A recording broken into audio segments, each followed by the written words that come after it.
Good afternoon, everyone. Beautiful afternoon here in southwestern Ontario. These are 4 of our English large black pigs. Go, boys, turn around. Turn around. These are 4 intact boars. I was just taking them to pasture where they're going to breed gilts this week. Come on. And I realized I forgot my phone and I should be filming this because I'm horrible at filming content on this farm. But figured it was time for a little update. Finish up one birthing season and enter another and start a breeding season pretty much all the same day. So what I mean by that is we're more or less done lambing sheep, and our first calf was born yesterday, and we're going to start breeding pigs tomorrow or maybe the next day. Seeing as we're at this section of the farm right now, I'm going to show you this. This worked field is actually where we bale grazed and wintered our pigs. So we bale grazed the cow herd and sheep flock and fed 60 feeder pigs out there. And then once grass came, obviously the cows went to pasture. The sheep, we started locking them up about first week of March, knowing they were going to start lambing the last week of March. I didn't want early lambs hitting the ground. If the pigs out there, the likelihood of the pigs eating the lambs was pretty good. So that's where we wintered everything. On days when it froze up, we'd open the gates out into some of these other green fields that you see, and we would bale graze out there to try to move as much nutrients out there as possible. But we had a very mild open winter, and pigs love to root. So this was a field we decided we were going to replant. We hate working up land and replanting it. It's not in the plan, but we need to put 60 pigs somewhere in the wintertime, and locking them in little yards. We don't have any cement yards, but locking them in little yards doesn't make any sense. All that feed we buy, we feed them, they poop it out in the yard. It rains in the spring and just runs into the watershed. We want it out there in the field. So the field on the other side of that worked field, I don't know if you can see it, it's already been grazed once this spring. We gave it that treatment the previous winter, where we bale grazed on it with the pigs and the cattle and the sheep and fed the pigs on it. And now it's one of our best fields this spring. Surprise, surprise, but it gets a lot of nutrients. So I got these boars strung out ahead of me here, heading up this alleyway. We'll probably catch up to them before they turn into the field, but these boars were separate from our feeder pigs. So for those of you that aren't familiar, we farrow once in the fall. We always farrow gilts. And then once everything is weaned, we feed the gilts for a little bit, let them dry up and get fat, and butcher them. And they butcher very well. And they're not a cull sow at that point. They are actually a really good market pig, and they're quite a bit heavier than our typical market pig. So that's what we do. And then we wean all the piglets, and that's the group of piglets we keep through the winter. That way we only keep one group of pigs. We don't have to keep breeding stock. We just farrow once a year, and then we start the cycle over. We keep a handful of boars. We don't just keep one. We don't put our eggs all in one basket. And we just don't, it would be too much inbreeding then. This is a closed herd of pigs.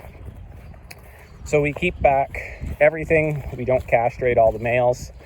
We saved 4 this year, and now in the next day or two we will pick out about 12 gilts, 12 to 14 gilts, and I'll put them in here for boars and let them breed. Last year we did this.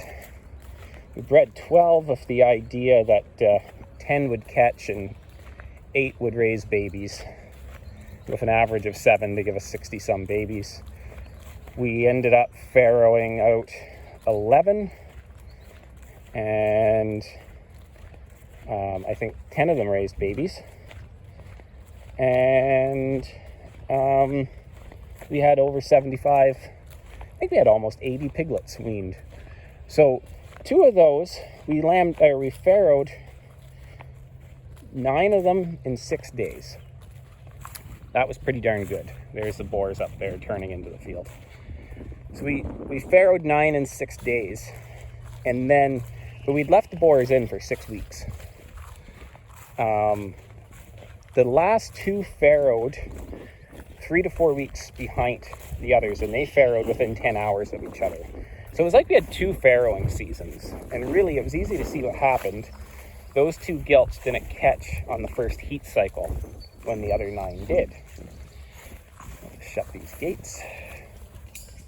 So it was like we had 2 farrowing seasons, and really had I pulled the boars out after 3 weeks, we would have only had that 1 farrowing season. I could have butchered those 2 gilts sooner and not had those piglets. But it wasn't a big deal. We just sold those piglets. They were quite a bit behind the rest. So instead of having a small group of piglets in with the bigger piglets, we just sold them because we only really wanted 60 anyway. That was kind of our target goal. But having those 2 farrow late was good insurance. So that's why we left the boars out as long as we did. An old rabbit breeder once told me that if you always take the doe to the buck, you never take the buck to the doe. It drops his semen count dramatically if you stress out the buck. You take the doe to the buck. I don't know if that's right or not, but that's what he told me. And my loving wife had told me, she read in a book, it's an old book about breeding pigs. It said if you want it to synchronize a group of gilts, put them in a truck and give them a ride and get them all riled up, and then turn them out with your boar.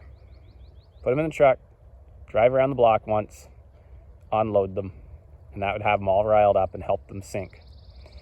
I don't know if that's true or not, or if that's just a wives' tale, but I'll tell you this.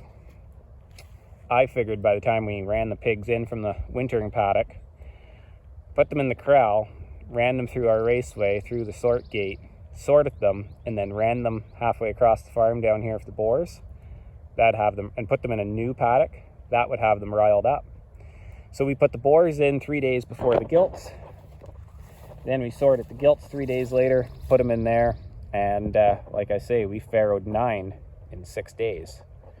In the first, would have been pretty well the first 6 days of the farrowing season, according to the calendar and breeding dates. So I think it worked. So that's what we're trying again this year. We'll wait a day or two, bring the gilts down. This is an alleyway that runs the length of the farm. We've got 2 of these.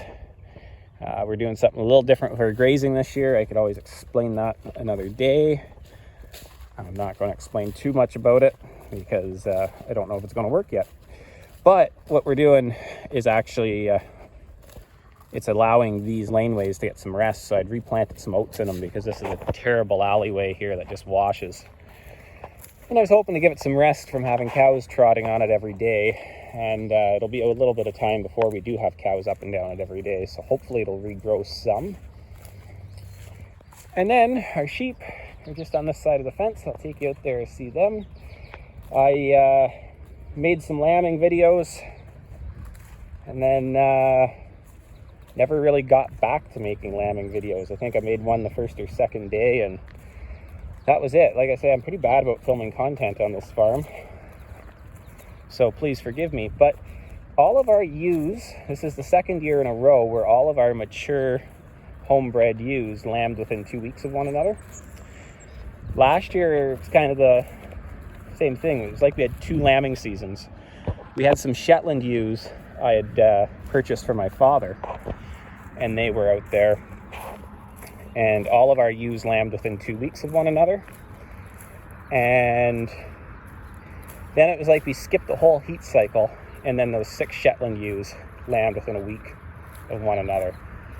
And then we just had the odd straggler, the odd yearling that lambed after that. I think there was only 1 or 2. But if you take the outliers out of that data, it was kind of like we just had a 2-week lambing season and then waited 2 weeks and had another little lambing season. This year, all homebred ewes, except for one of those Shetlands, but she must have integrated into the flock a little bit better because everything lambed within 2 weeks, except for our yearlings. We kept back 14 yearlings. And they've been lambing just slowly here and there. Our yearlings they typically lamb later for us. And they typically have singles, not always, but they typically do. And lost my train of thought here. But we kept back 14 of them. Oh, that was my train of thought. Typically, only about 50% of our yearlings lamb. So the last couple of years, we've just implemented the rule of, at shearing time, if you haven't yet lambed, which we typically shear first week of June, if you haven't yet lambed, you go on the truck. So if that's because you are old and were just open this year, or young and didn't catch, we used to keep back all the ewe lambs. And if they didn't lamb as a yearling, then we kept them, they lambed as a 2-year-old. But this year last couple of years, we got very strict. We lamb in the spring, and by the first week of June, when we shear, if you're dry because you lost the lamb or whatever, you're out of here. So I don't know if it's been a few years of doing that that's helped or what, but so far 12 out of 14 ewes have lambed, and the one that hasn't lambed is actually a triplet, and she's incredibly small. And I actually just didn't ship her because she was too small last fall. So I'm not surprised that she didn't lamb. She'll be a better lamb to butcher this summer. And the other one I'm not sure about, but hey, we still have a few more weeks, so it could drop lambs. So all of our ewes had twins, and all of our yearlings had singles. We had a perfect 200%. There was actually 3 sets of triplets on the ewes. 2 of them had stillborns among them. So all of our ewes are raising twins. And we had a few stillborns among first-time mothers. We had a really stormy day when one of the sets of triplets and one of the yearlings lambed. So not all of our yearlings are raising ewe lambs this year, which typically would get them butchered. But I might let them pass this year just because we are trying to build numbers. And it was a pretty bad day. And I'm not necessarily going to blame them. So these are our sheep out here on pasture right now. They're actually pasturing with our group of dairy cows. All of our dairy cows, which if you're new to this channel, are purebred Lynch lineback cattle.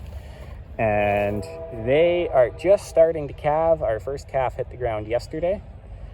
So all the cows are currently dry. So what's in this group is bred cows about to calve, about 40 some ewes and lambs, and 8 yearling lineback heifers that will be getting bred this summer.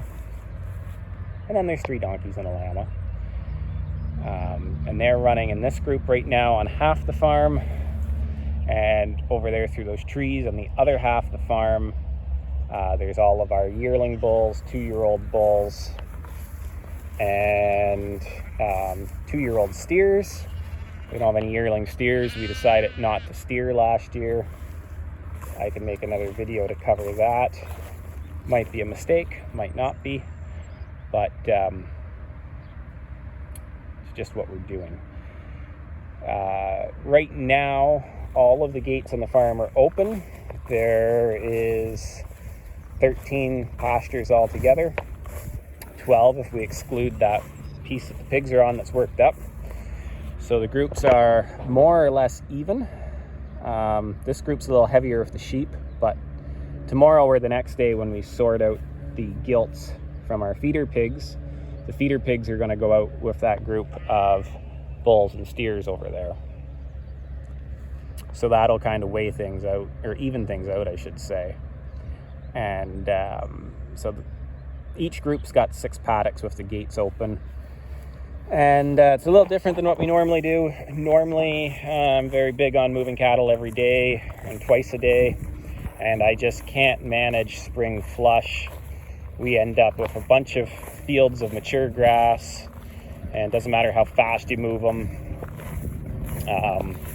But anyway, listening to old people that have actually done some regenerative grazing, and listening to people from, well, basically around the world, there's a small group of people that just say throw the gates open in the spring and just let them go. And then as your growth starts to slow down, start closing up gates. That's what we're trying. And we're using a little thing called instinctive migratory grazing, trying to get that herd to graze as a mob. And I've been seeing some pretty good success with that. Let the herd mob up and create their own herd density on their own without having to squeeze them in a fence. These sheep are not doing that right now. Maybe one day I'll take a video of the cows and try to explain that a little bit better. If you're interested in such a thing, look up the name Bob Kinford. Bob Kinford at Instinctive Migratory Grazing. And you can learn all about it on his website. But basically, within the next week or so, we'll start closing off some gates and lock all the cattle in one paddock, and we'll let them graze it until it's done, and then we'll start rotationally grazing through our paddocks. Still not planning on doing daily moves at that point, and we might just get down to doing daily moves later on in the summer when we hit that summer slump and we really have to start allocating out grass. But we also might not. We'll see how this goes. This is more or less an experiment this year. So anyway, folks, that's a little farm update. Sorry I haven't been making more content for you, but this is where we're at. You'll probably see a lot more of the cows now when they start calving, because that's always a fun time of year. And yeah, stay tuned.